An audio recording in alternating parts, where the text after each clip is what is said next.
Rounding up chapter 13, let's talk about polysaccharides. So remember, monosaccharide was 1, disaccharide was 2 monosaccharides put together, and poly means more than 2, so 3 and above. So the polysaccharide cellulose is composed of glucose units that are connected by beta 1,4 glycosidic bonds. So you can see here, different trees, how we're going to be linking them together to make different products. So the learning goal is to describe the structural features of amylose, amylopectin, glycogen, and cellulose. What they're showing here with this cotton tree, it just says that the polysaccharide cellulose is composed of glucose units that are connected by that beta 1,4 glycosidic bonds. Okay, so this is just the application of, this is beyond what we eat.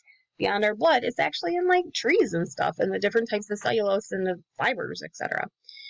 All right, so what is a polysaccharide? Polysaccharides are formed when monosaccharides are joined together, and these include amylose, amylopectin, and cellulose, which are polymers of alpha D glucose. Okay, so this is alpha D glucose. How it looks. So, speaking specifically about amylose and amylopectin, the structure of amylose is a straight-chain polysaccharide of glucose units, and the structure of amylopectin is a branch chain of glucose. So you can see here, it's a straight chain, so it affects how things pack too, by the way.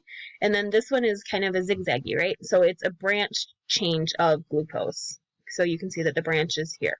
And so this is talking about like potato starches, etc. So amylose makes up about 20% of starches, and it consists of 20 to 4,000 alpha D glucose molecules that are connected by an alpha 1,4 glycosidic bond in a continuous chain. It's called a straight chain polymer, even though the polymers of amylose are actually coiled in a helical fashion. Amylopectin makes up as much as 80% of starch, and it is a branch chain polysaccharide, and this contains glucose molecules that are connected by alpha 1,4 and alpha 1,6 glycosidic bonds. So starches hydrolyze easily in water and acid to give smaller saccharides. So hydrolyze just means like break apart using water, right? So lyse is a different verbiage of lysis. So they give you smaller saccharides, and these are called dextrins. And then these hydrolyze, break down even further to maltose, and then finally down to our simple sugar, which would be glucose. Glycogen, we talked a little bit about insulin earlier and how insulin's the trigger that says, hey, yo, body, we have too much sugar, pull it out into storage. Well, what is storage? We store extra sugar as glycogen. So glycogen is a polymer of glucose. And where do we get to store it? Oh, we get to store it in the liver and the muscle of animals. Okay, so fun fact, if anyone ever does the keto diet, it takes about 3 days to get into ketosis. And why is this? Because we only have about a 3-day sugar storage of glycogen in the liver. Okay, so fun little fact. So glycogen is hydrolyzed or broken down in our cells at a rate that maintains the blood level of glucose and provides the energy in between meals. So we try to keep at that even keel level. Remember, if we dip too low, it's hypoglycemia. Dip too high, it's hyperglycemia. So similar to amylopectin, but it is more highly branched. So the glucose units in glycogen are joined by alpha 1,4 glycosidic bonds with branches that are attached by alpha 1,6 glycosidic bonds that occur every 10 to 15 glucose units. So then what's cellulose? Okay, well, cellulose, like we saw in that picture at the opening of this video, is a major structural unit of wood. It's a polysaccharide, so multiple saccharides linked together, of glucose with units that are in unbranched chains with beta 1,4 glycosidic bonds. It cannot form hydrogen bonds with water, and therefore it is insoluble in water. And this gives it a rigid structure to the cell walls in wood and fiber, which our houses are thankful for, right?